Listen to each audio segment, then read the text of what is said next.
Dear audience, good day. I'm going to talk to you briefly today about water and energy issues. Relationship between water and energy in Central Asia, the main problems, and possible solutions to these issues. As we know, in early 1990s, Central Asian countries were mostly focused on restructuring their national economies and finding ways to maintain crumbling regional ties. So water and energy cooperation had continued as established previously by Moscow. So we have upstream countries, the countries where water resources originate. Those are Kyrgyzstan, Tajikistan, and downstream countries that are dependent on the upstream countries for water supply. Those are Kazakhstan, Turkmenistan, and Uzbekistan. During the Soviet Union, upstream countries were supplying water in summer in exchange for energy imports from the downstream countries in winter. And this arrangement had existed for quite a long time. So once Central Asia became independent region, they continued to run the same scheme. And after a while, they understood that the scheme had found some difficulties. The major issues emerged for the last decade. Those issues include the idea that climate change is overall. During the last decade, Central Asian region had been enduring climate change, and due to the rapidly melting glaciers. Then we have enhancing processes of water reduction and water contamination and pollution. So, for example, in Tajik mountains, over 1,000 glaciers had melted for the last few years, which brings about big issues like flooding or sometimes the water shortages. Flooding and water shortages also bring about social economic tensions, which is closely related to water, energy, and food security.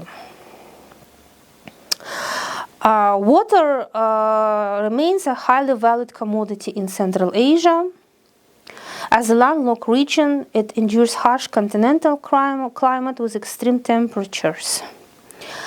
So climate change and individual national policies of regional countries had both contributed to water supply disruptions and water shortages. At the same time, we can observe that our region's population is also rapidly increasing.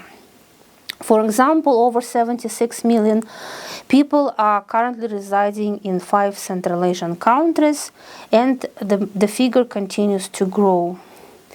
That in turn puts big stress on socioeconomic situation, as a majority of the rural population in Central Asia relies heavily on agriculture, on growing cotton, rice, fruits, vegetables, and other agricultural products. Main 2 rivers that supply the region are Amudarya and Sirdarya. Both of them take place from the glaciers from Tian Shan and Pamir mountains. The water resources in the region are mostly used in agriculture, in hydropower production, in industries, manufacturing, fisheries, and other needs. Both rivers, both Amudarya and Sirdarya, had been undergoing constant pressures. Numerous dams and other hydropower facilities change the route of the rivers, impact overall ecosystem and biodiversity. The fact that most of the countries, upstream countries like Kyrgyzstan and Tajikistan, continue building a lot of hydropower dams and other facilities to generate energy. They are trying to escape dependence upon energy imports from countries like Kazakhstan and Uzbekistan, since downstream countries find themselves also in difficult position when they have energy shortages and sometimes unwillingly share energy imports with these countries. So, but the fact that hydropower facilities are getting built, sometimes without prior consultations, contribute to straining of regional cooperation.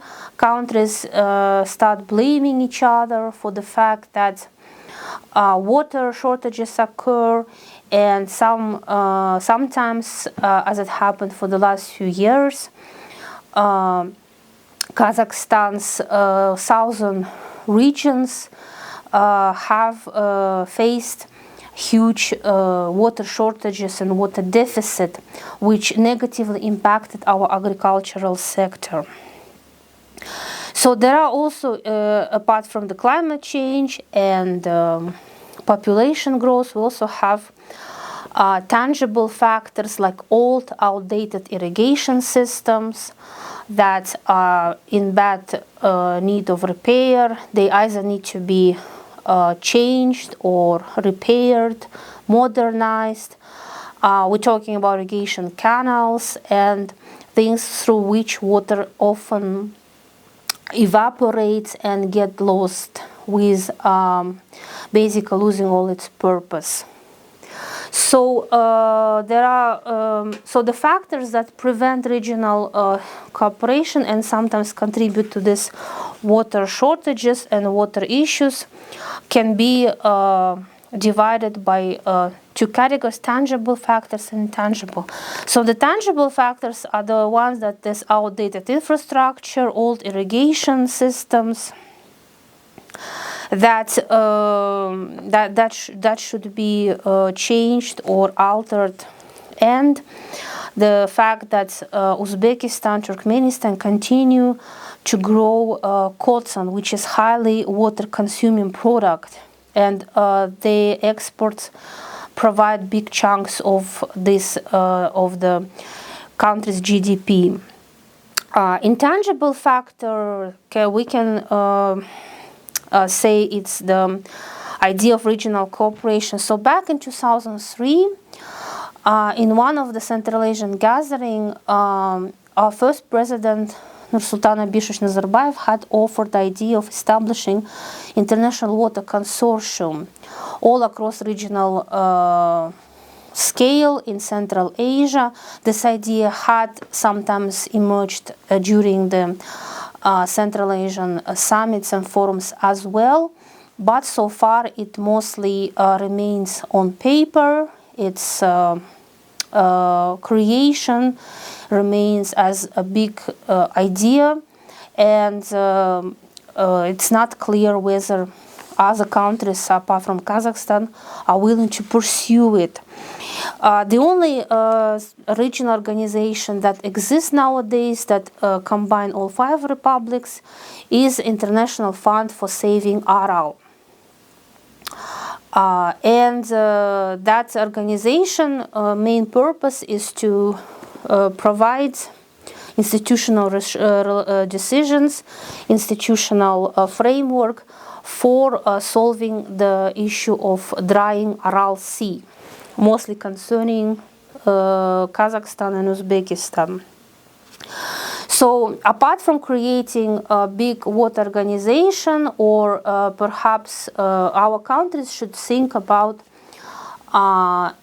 reforming or providing more sort of decision-making authority to IFAS, International Fund for Saving Aral, perhaps create special working groups to solve specific transboundary river tensions and problems, and overall they should focus more on regional cooperation and in order to resolve everything peacefully and diplomatically. Thank you.